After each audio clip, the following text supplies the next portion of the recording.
Why are we doing this again? You know about Savannah's party this weekend? Yeah. Well, she overheard me talking about it.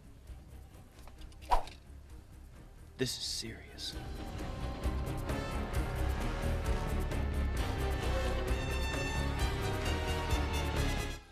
Ma'am, I need you to take a look at this. What?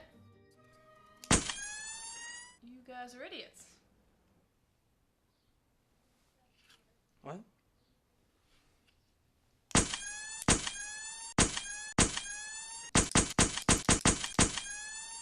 Why is this not working?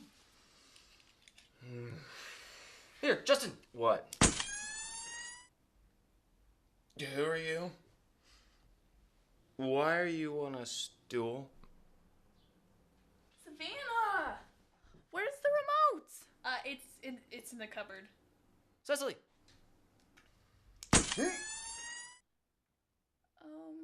Okay. Thanks. Who am I?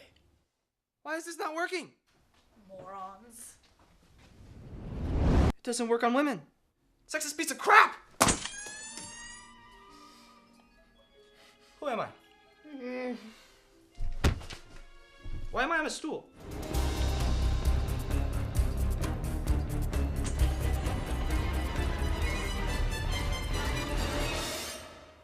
So who are you? Yeah. What the heck are you? I'm Gabe. I'm Colton. And I'm Peter. And we are... Do we have a name? We're SkitHole. So Men in Black 3 is about the Fresh Prince of Bel-Air who goes back in time to save young Tommy Lee Jones from Jermaine Clement from Flight of the Conchords. Something like that. Something like that. So one of the high points in the movie was when he actually had to get high to do his time jump. We gotta get high. My man, for real? On drugs. On drugs, not on drugs. He actually had to get up on top of the Empire Ecstasy. State Building. I really like the motorcycle chase scene that I can't really reveal too much about, but without spoiling it. But it was pretty good. I like It's that a part. really cool bike thing. Yeah. Performances in the movie were pretty good. Young Tommy Lee Jones did a good job of being young Tommy Lee Jones. Josh Brolin. Josh Brolin, yes. Starts I love with a G. Griffin. Griffin was He was awesome. a really, really cool character. I love He's an alien that lives in like multiple dimensions. So I know he sounded like Robin Williams with like a squeaky voice on him for some reason. That's what I got from him, you know. Jermaine was just funny. He comes across as like this corny B-movie villain, and so I don't know. I don't think you can like take him seriously. He wasn't very smart. I was like, how did you even do what you did? The movie was very, very similar to the first two. Yep. It had a lot of the same style, which was nice, and it kind of did a few better things with the special effects that we have nowadays. I think the best one out of the three would be the first one. Probably, yeah. The best one out of the three is the first one. This I one think being the second. This would be the second, and the second being. I don't know, Second guys. one. I kind of like the third one a lot. The first one was like nice, and it was like the classic storyline, but the third one had some really cool stuff. The writing had a lot of back and forth between Tommy Lee Jones and Will Smith just doing the MIB thing. Hey, man, how old are you? 29. Oof. You got some city miles on you. Where they're, like, I'm black, I'm white. I mean, that's basically, I'm cranky and I'm old and I don't have any emotions, I'm like, I'm crazy or something, I don't know. This movie mostly shows off really nice special effects, and I don't know.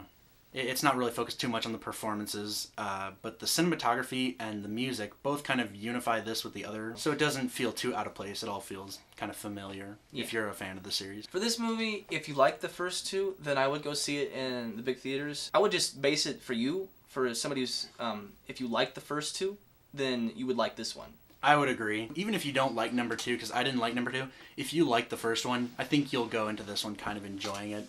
It's a popcorn flick, so I think if you enjoy those kind of summer movies, you'll enjoy this. I thought it was, very, very similar to the first two, so if you liked those, it's definitely something that I would suggest going to see in the theaters. But again, it's not, the end of the world if, you miss it, and make sure you rent it when it gets out in maybe the dollar theaters or, like Redbox, like Gabe said. It is, a pretty good movie, so I would suggest it. On a scale from 1 to Avengers, it was like a 7-ish. I'd say about a 6 maybe. Colton is greedy. He's selfish in his ratings. I would give it maybe a 7.5 or an 8. I mean, it wasn't blow my mind out of the water like best movie I've ever seen, but it was good. I liked it. I'm just gonna pop it. This is really odd. This is awkward. Down, Tom Cruise. Alrighty, with their total averages together, it puts this movie at a C, which means you should at least check it out on the semi-big screen, small screen, like dollar theater screen, or definitely 100% rent it. Thank you guys for watching. Make sure to comment below with a 1-sentence review and we'll use it on our next show. Right above the... Right above Gabe's head, we have the subscribe button. Please click on that if you want to know every time we come out with a review. There's one every Friday. Next week we have Snow White and the Huntsman, so check that out. We also have a skit coming out every other Monday. Last Monday we had 2 skits come out, The Card Game and Blind Date. Thank you guys for checking us out. Like the video if you like my new goatee, and if you like Colton seeing Bastard. You better take that off. Thanks for hanging in there, and enjoy movies.